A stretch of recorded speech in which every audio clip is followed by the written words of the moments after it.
Hi, everyone. I hope you've enjoyed the event so far. Thank you all for being here. My name is Jenny Veloz. I'm a policy associate at Citizens Committee for Children of New York. And I will be moderating this panel of amazing advocates, part of our partners within the Early Intervention Equity Collaborative.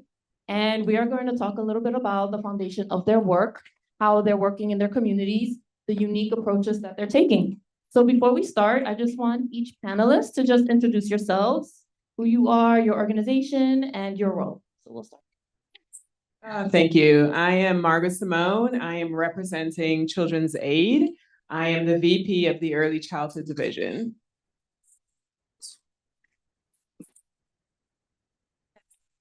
Hello, can you hear me? Yes. Hi, guys. So my name is Danielle Danny Herring, and I am the Early Intervention Ambassador with United for Brownsville.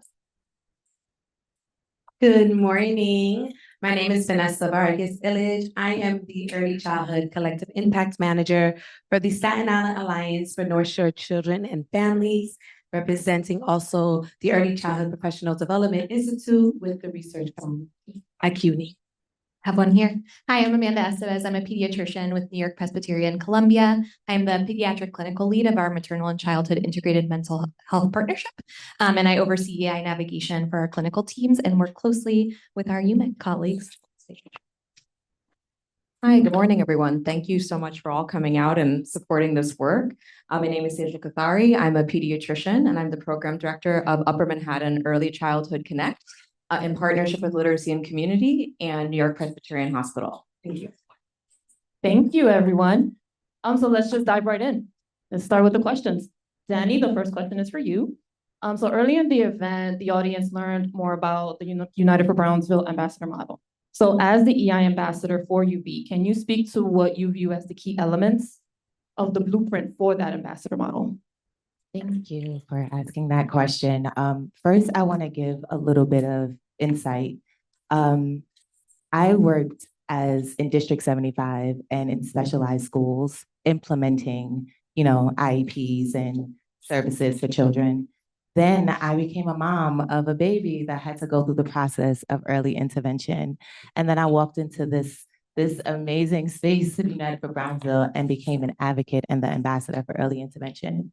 So I wanted to share that with you because I want you to understand it's not just from the eyes of a provider side, but it's from the eyes of an educator, the eyes of a mom, and also the eyes of an advocate, right? So the early intervention ambassador, the first thing that I'm going to say, we are trusted guides. I believe in families being seen before they're actually served. The next part is the family engagement piece, right? Families are the experts.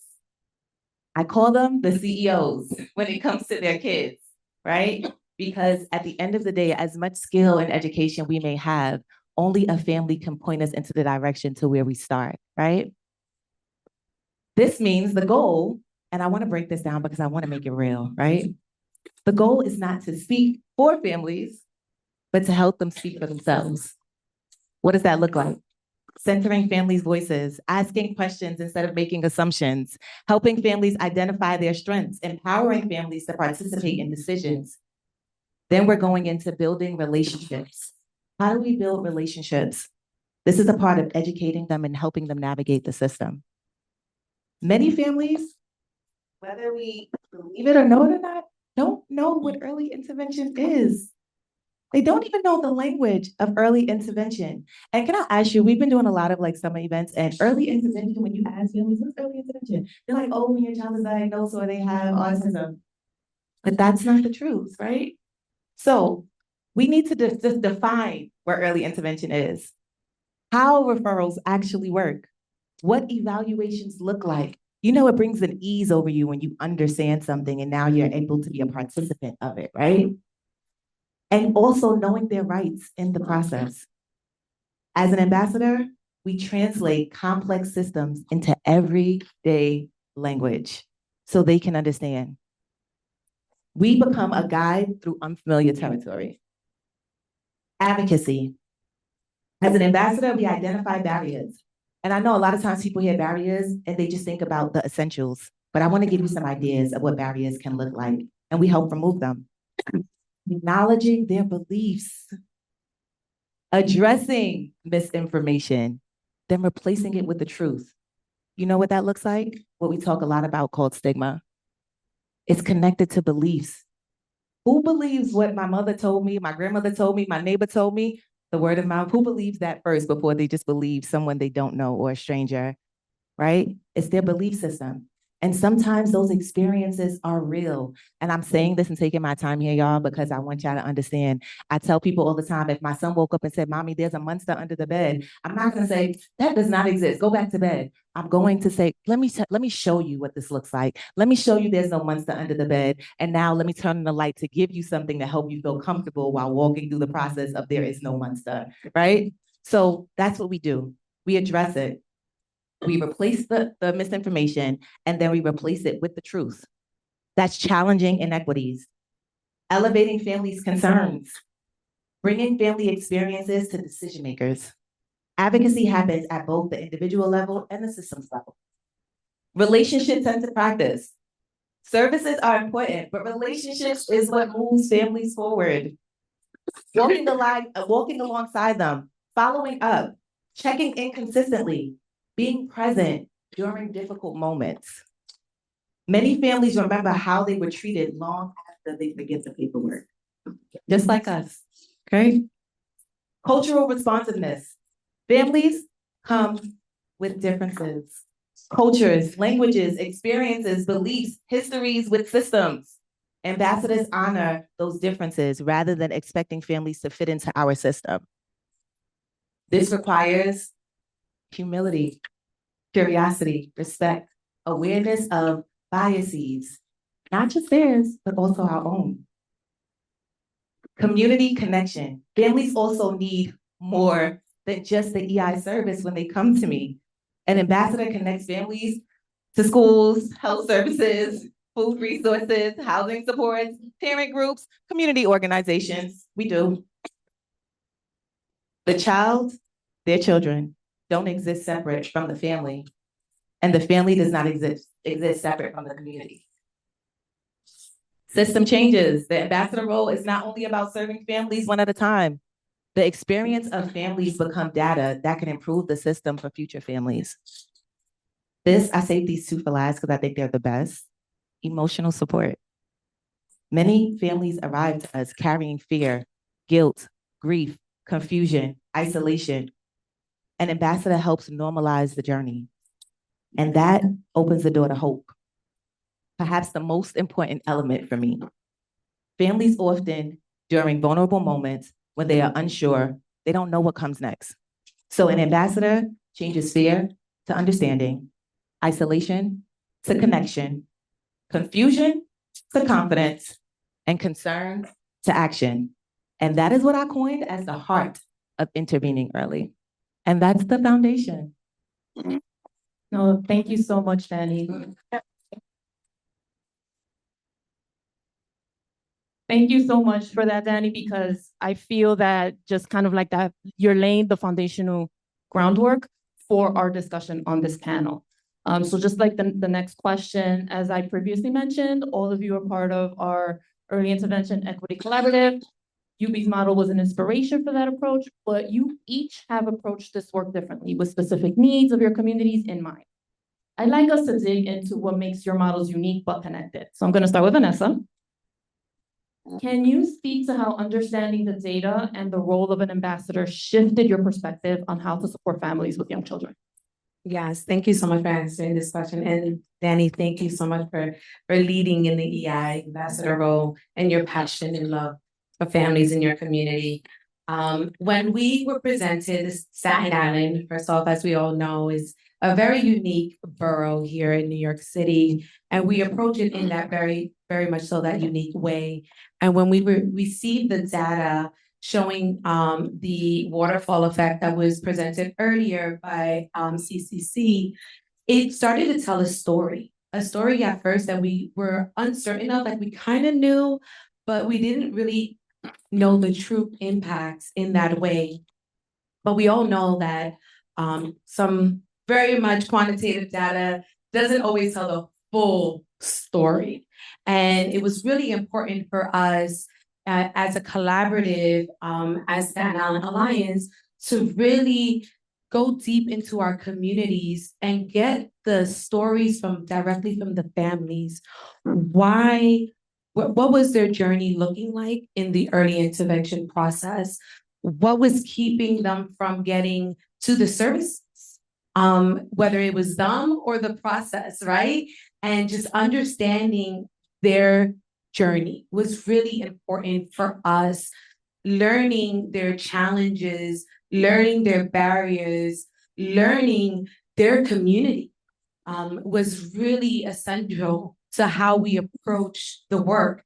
And it set us up for success for our early intervention ambassador, because it allowed us to understand how we wanted to connect with our families, with community.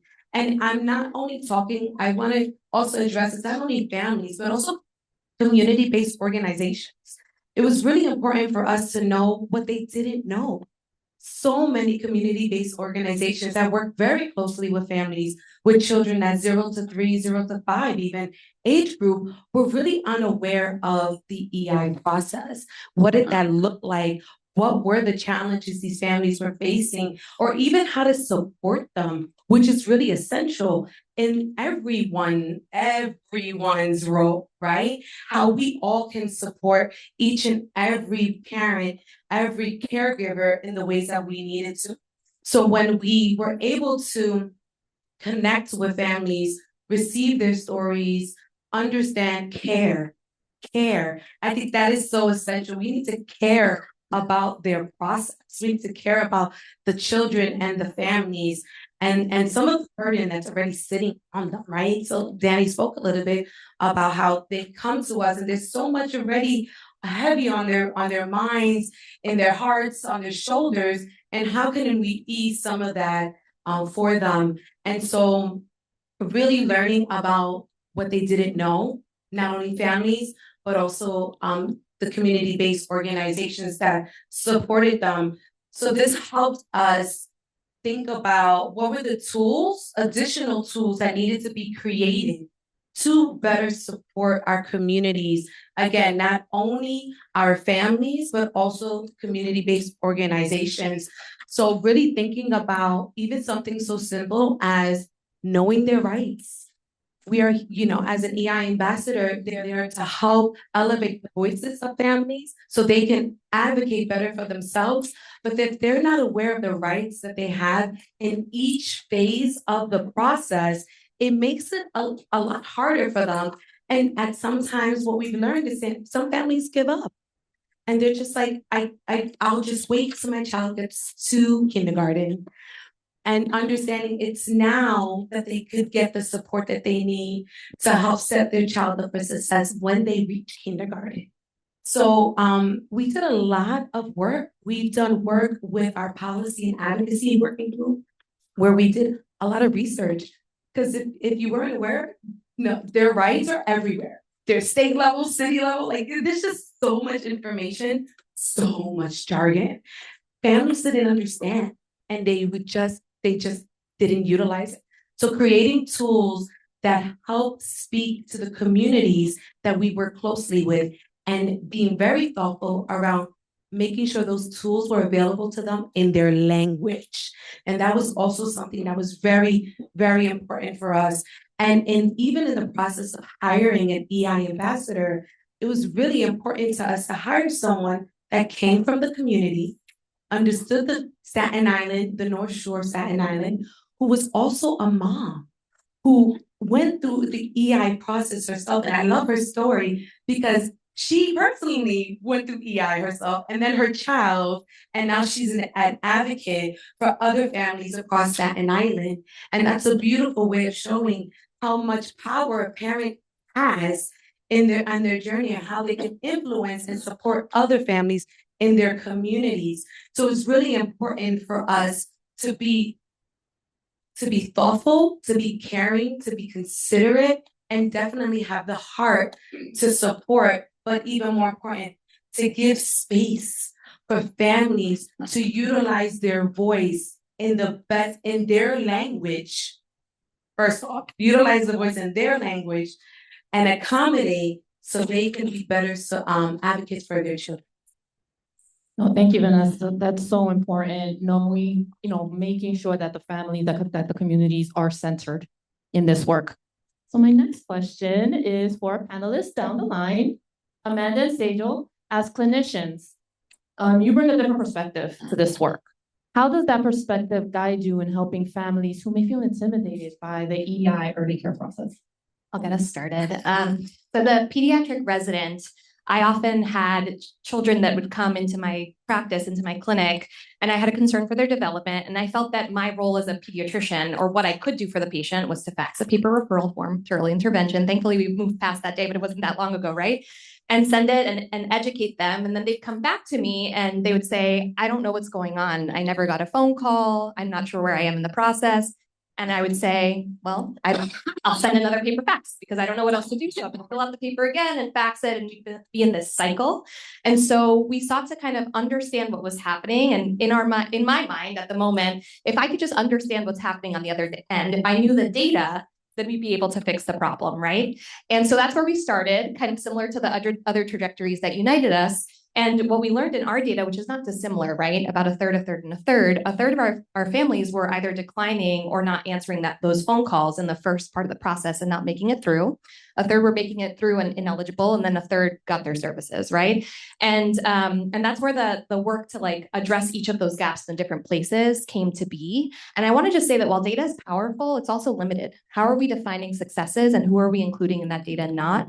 And while I want to expand this conversation and move it forward, my real passion right now is, what is a successful EI outcome? Because when we were looking at our data, if they made it through to the evaluation and they were ineligible, that's a successful outcome. They made it through the process, but you still have a parent who's concerned, a pediatrician who's concerned, and a child who's not reaching their full developmental trajectory. So the whole goal of this work is, what were we doing before that referral, right? To promote development. What are we doing while they're waiting to be evaluated, to be connected to developmentally stimulating services and to support their developmental trajectories? And when they do get their services or don't, how are we supporting them in the next step of the process? Because we have a robust in the city early childhood network, but these agencies don't talk to each other. And for our parents to have to talk to each of these individual steps in isolated fashions is exhausting and confusing. And so there's a lot of work in this ambassador role to be the human, the mirrored community, similar-minded, I've lived through this presence person who can connect you, and the pediatrician who's with you throughout your journey, not only from birth, but into adulthood. So we have a very important role to play and a lot of work to do. I think also in terms of being a pediatrician and leveraging that to be as helpful to the families as possible, now I'm very involved with our partners and with the community level work. So when I encounter families, our ambassadors are really doing that heavy lift of the deeper case management. But sometimes it's that initial interaction at a workshop where a parent will ask me, I was told my child needs early intervention. I was told that my child might have a developmental delay. I'm scared. I'm worried about what this means. I have, as Danny and others were referencing, I have, my mother says that this is not real.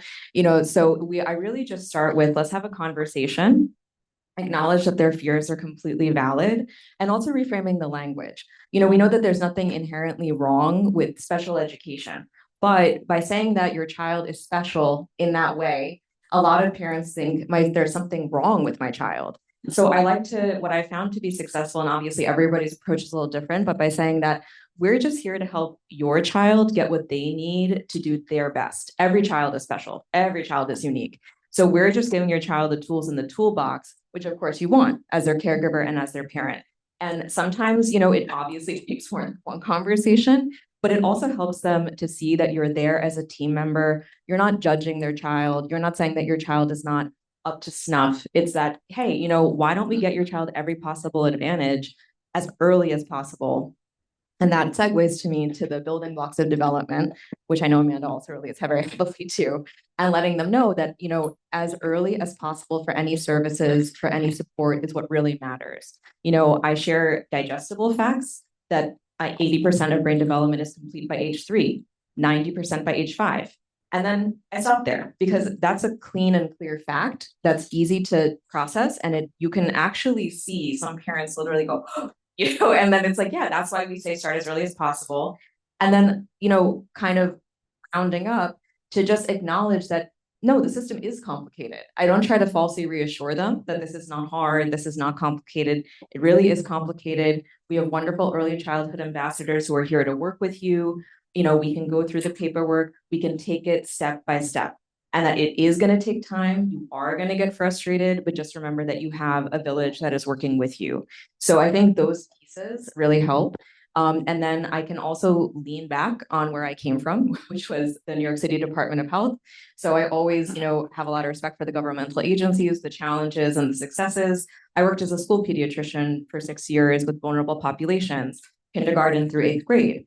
Part of what brought me over here is that even in kindergarten, even with first graders, I was seeing so many severe delays and needs that were not being met. And we were band-aiding, like as best as we could. Yeah, I'm the pediatrician. Why was I get? Because you have to. You look at the child as a whole system. Of course, I talked to the guidance counselors, the teachers, the caregivers. What can we do to support this child? By that time, it wasn't just about this child had a developmental delay. I was working in high-risk schools. Many of the child had additional ACEs, adverse childhood experiences piled on their plate. So you can imagine, now we have a real uphill battle. How much can we do? What do we have to prioritize? What is immediately threatening to this child? And that, I think, also not as a fear factor, but just to share with them that, hey, I actually worked in the schools. I saw this from the other side.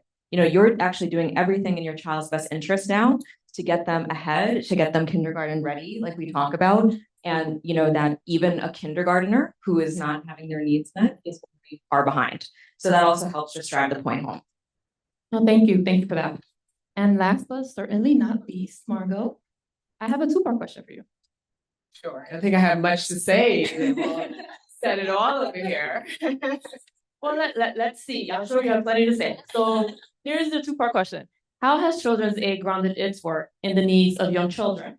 And can you speak to how a collective impact model, where all of your respective organizations are working together to advance better outcomes for families, contributes to the success of this work? Okay, I want to thank the panelists because they have truly demonstrated what collective impact should look like. Right? We have our clinicians, we have our providers, we have our parents, we have people who have been part of this, the core of what early supports need to look like. And at Children's Aid, I want to talk a little bit about Children's Aid values. And the values are what we use to ground our work. And our first value speaks to putting children, youth, and families first.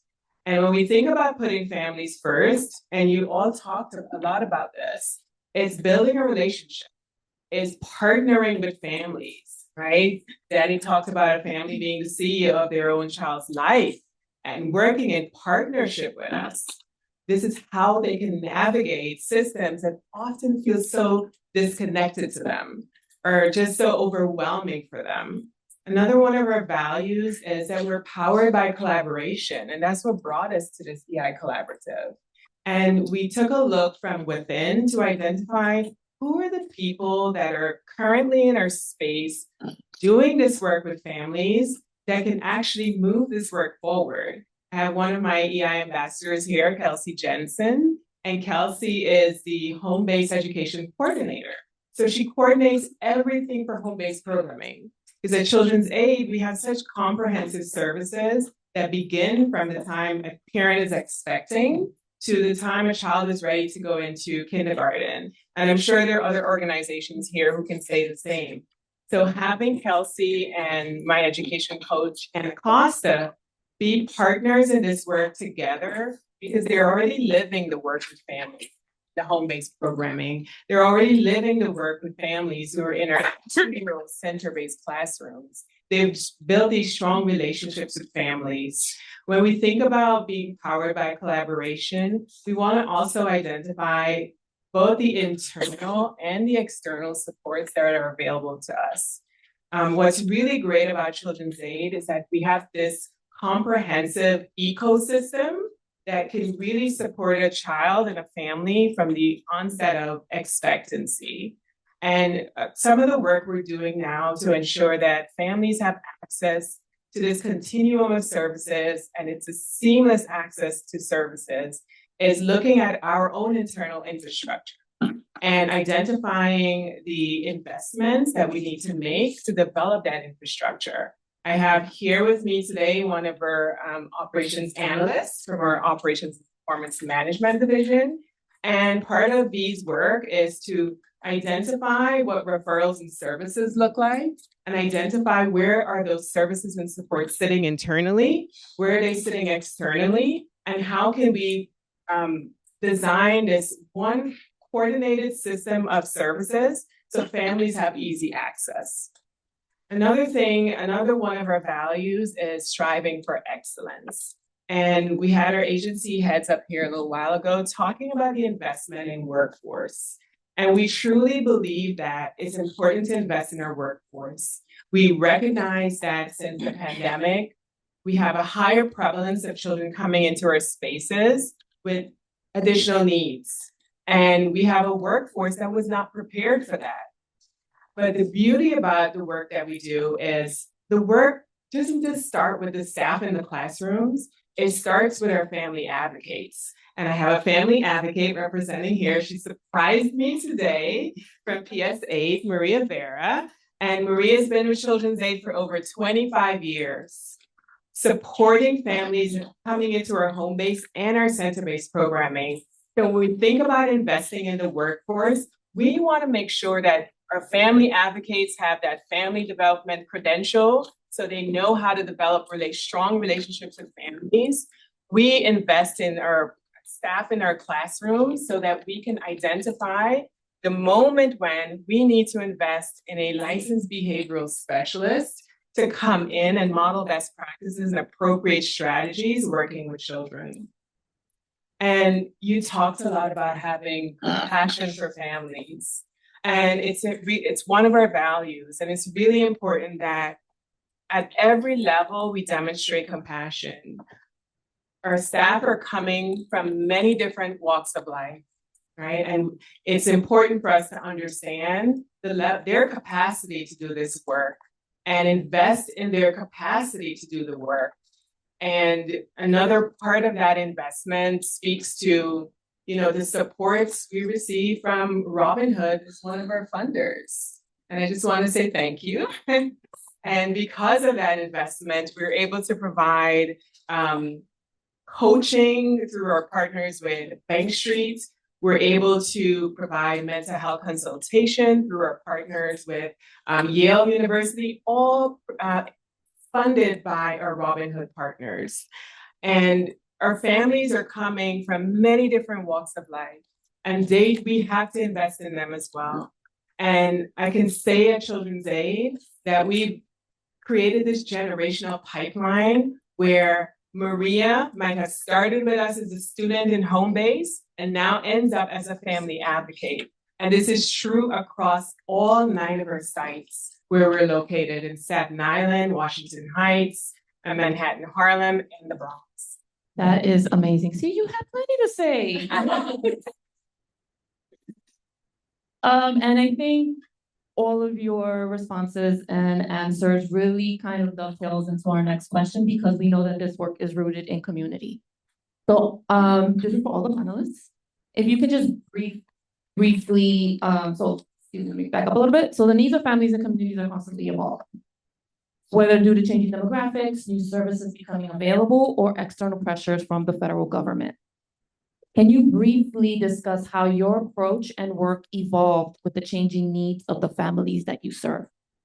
And whoever wants to start first. I can start first.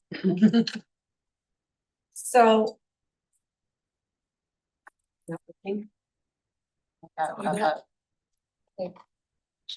Okay, thank you. What's really important for us is relationship building.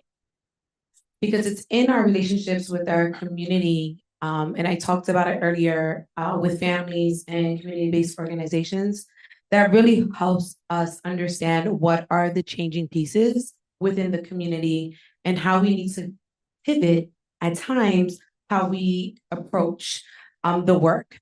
And what's really also important is that we keep our finger on the pulse and continuing to talk to families, continuing to do research, which is really important, the research part, what's changing at BEI, and being a part of those conversations, what's changing in communities, as demographics change, who are our new community members and languages that are transitioning into Staten Island communities, and really understanding and just building those relationships with pediatricians as well, and just always being in this mindset of relationship building that is very essential in the work that we do, and that really helps us know how to continue to move forward as our communities evolve. Again, not just our families, but even our CBOs and pediatricians.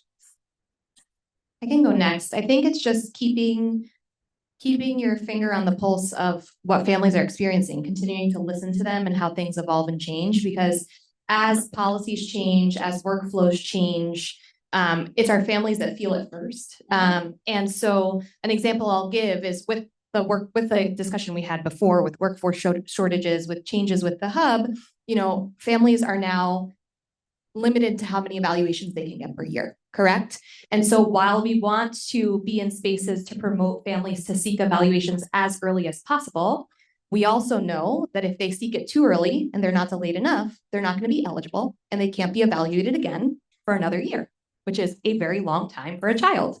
And these are not policies that I think we're all readily aware of. It's when you have a patient that comes to you and experiences, and then you're trying to navigate that you kind of learn more. And so then the question is, how do we pivot from here? While we're continuing to advocate for increased workforce, because everyone has the right intention to advocate and grow, it's going to take time. So what do we do in the interim? How are we supporting those families? How do we pivot? And how do we never gatekeep, but work in this Goldilocks window of EI where you have 3 years, but if you do it too early, they're not going to be eligible. Then if you do it too late, it's going to take too long and they're not going to make it to systems. And how do you bridge to CPS? It's a very complicated web. And so the main answer is keeping the families front, like hearing their experiences and continuing to grow the partnerships that can meet those new gaps that you're finding as policies and processes evolve. I want to piggyback off of that. The biggest thing for me is not just hearing the voices of the families, but also hearing the providers in the space. Because when we take away the titles, we're all people, right? And it's a human service, but I think we forget the human piece as well. Because a lot of times it's not that the collaboration, it's not that everyone wants to do something different or it's one against the other. It's just the expression of what that looks like in conversation and communication. So even to what Amanda mentioned, like, yes, there's different changes in the system, but I'm grateful for the portal, guys. I know that if I can only introduce them, like refer a family once a year, I can still refer them to the developmental monitoring. And if I'm referring them to the developmental monitoring space, I know that I can keep my eye on that. And if something is flagged on both ends, we're now working collaboratively to make sure that family is pushed through. Also making sure that I'm listening to the pediatrician, listening to the schools, but not just that. We provided workshops and spaces because as we're waiting, we have community organizations. We have organizations like Power of Two that come into the space and work with families to help build. So my goal is, although we are pushing early intervention, the goal for me is always the family because the family is in charge of the child. And if we can help that process where there is that limited time of growth, then I'm going to reach out to my CBOs. I'm going to reach out to, and honestly, we're all of us that are in here, we're all some form of support. So I'm going to reach out to whoever can support with the families. Another thing that we have done is we are not just going through with families, we're creating advocacy training for families. We're teaching them about the process. So it's not just after EI. So when there is no service coordinator in CPSC, they are able to manage what they have been walking through because they understand it. And you can only apply what you understand. Something else we do, we have a parent connection group that we created. Why? Because it came from the voices of the parents. Parents felt alone. The parent connection group, they honestly came to this group thinking that it was going to be about their kids. But if I'm honest, it's about them. It was about hearing their fears. It was about empowering them. It was about making sure that they knew their rights in this process, but also now they became advocates for themselves. It's about bringing the collaborative together. Why? because I didn't have to recreate the wheel, just as you were sharing. There are people out there that are supporting families in different ways of development in different areas. And I feel like although we see these things sometimes as silos, it's a collaborative working together for the families. And I think that we can tap into that more. I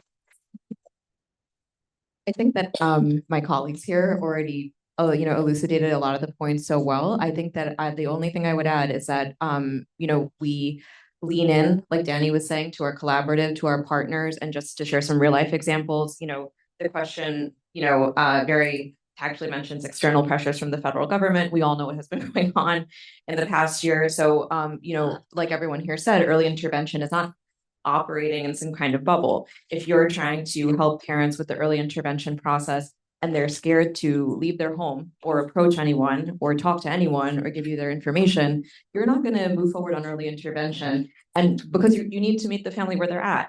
And so one of the great things was through the connections with our network, we were able to get expert speakers to provide virtual forums for our CBO partners and for families so they could walk through Know Your Rights training, what is happening, where are my resources, what can I do, so that it does two things. It builds trust in us as partners because we're bringing them resources that they actually need and we're hearing them, not just saying, no, have you done the paperwork though for the early intervention?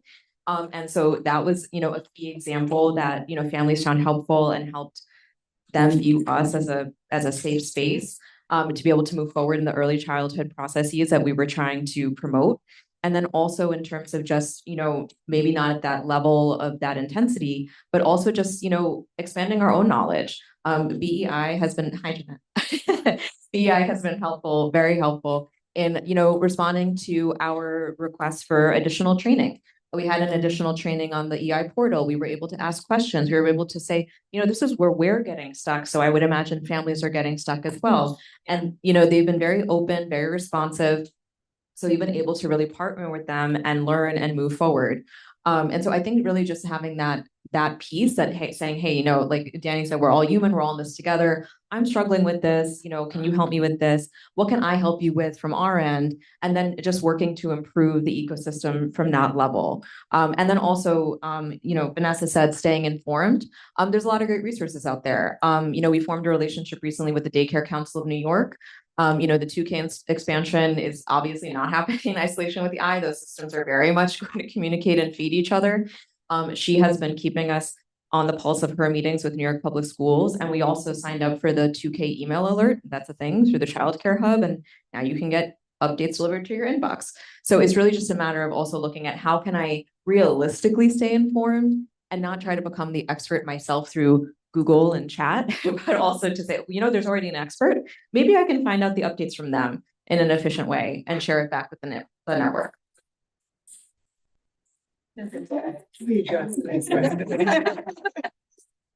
Okay, and for our last question, again, is for all of the panelists. Why, and we only have a few minutes, so I'm going to ask everyone to briefly answer. So why does this work need to continue? What are the pathways through which it can be expanded? So for example, how can we connect to other communities that you've all spoken about, other communities, CEI ambassadors in place through collective impact work? Or how can this work increase its reach, whether it's through funding or through connection with collectives or et cetera? I think, this opportunity today creates an opportunity for us to network with each other and build those relationships to move this work forward. I do want to also share that, as we move through this work, we're always going to encounter policy shifts. But what we need to think about, at the top of our mind, refining our practice of how we engage with families, our practice of how we engage with each other. And as part of that refinement, there has to be a moment where we can engage in some reflective process, right? Reflecting on what was this experience like for me in this moment with this family? And how did this family experience me?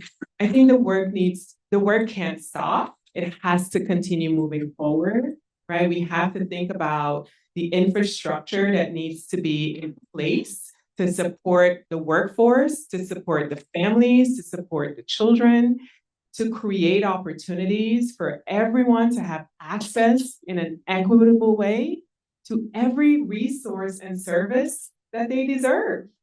And this is the core of our work, right? And it starts with a strong infrastructure. And it starts with investment. And without money, things can't happen. We know this to be true.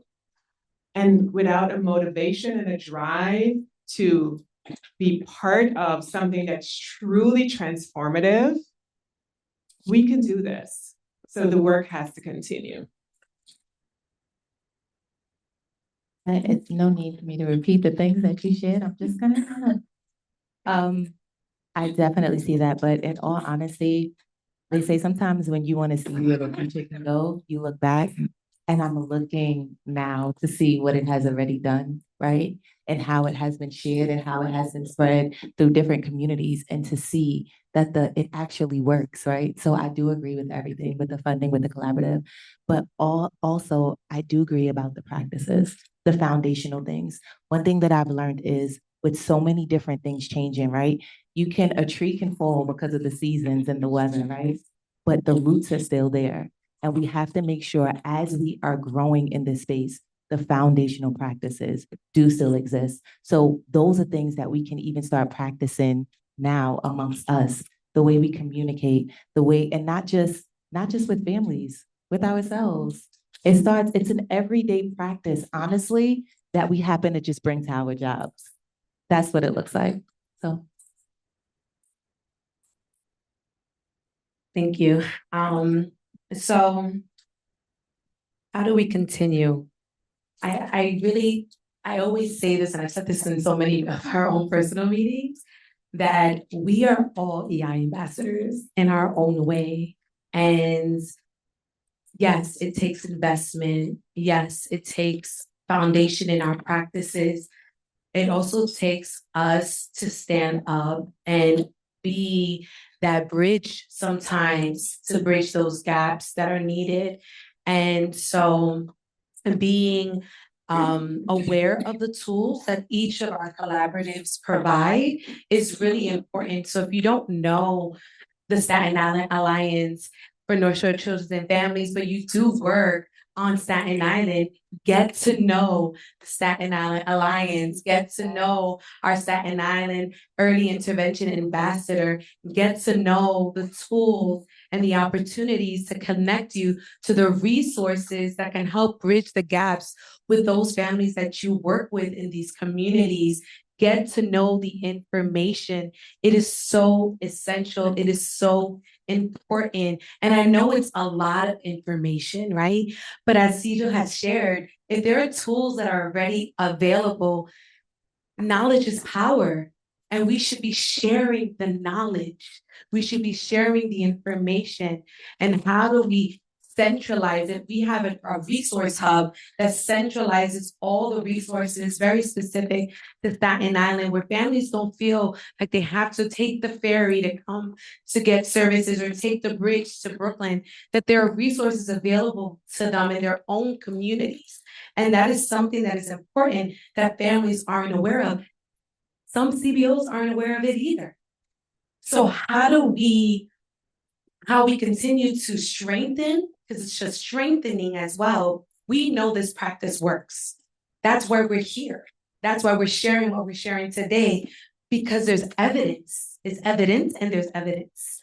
And so all it takes is for you to get connected, tap in. If everybody could tap in to the resources, connect with UB, Children's Aid, we could all make a huge difference. And if you have the opportunity and the capability to invest, I strongly encourage you to invest. There is data, quantitative and qualitative data, that really speaks to the impact that our early intervention equity work has made across New York City. So yeah, that's really important. And I think those are the key points that I hope that you guys walk away with today. Thank you. And Amanda Sejo, 60 seconds. I have very little to add because everything was said so beautifully. It just the reminder that while our families live and thrive in their communities, our city is one city, and our families might live in Brooklyn but seek healthcare in Manhattan and then work in Staten Island. And so it's, you know, truly leaning on each other and being able to refer to one another is critical. But I will leave it with all the beautiful words I just said.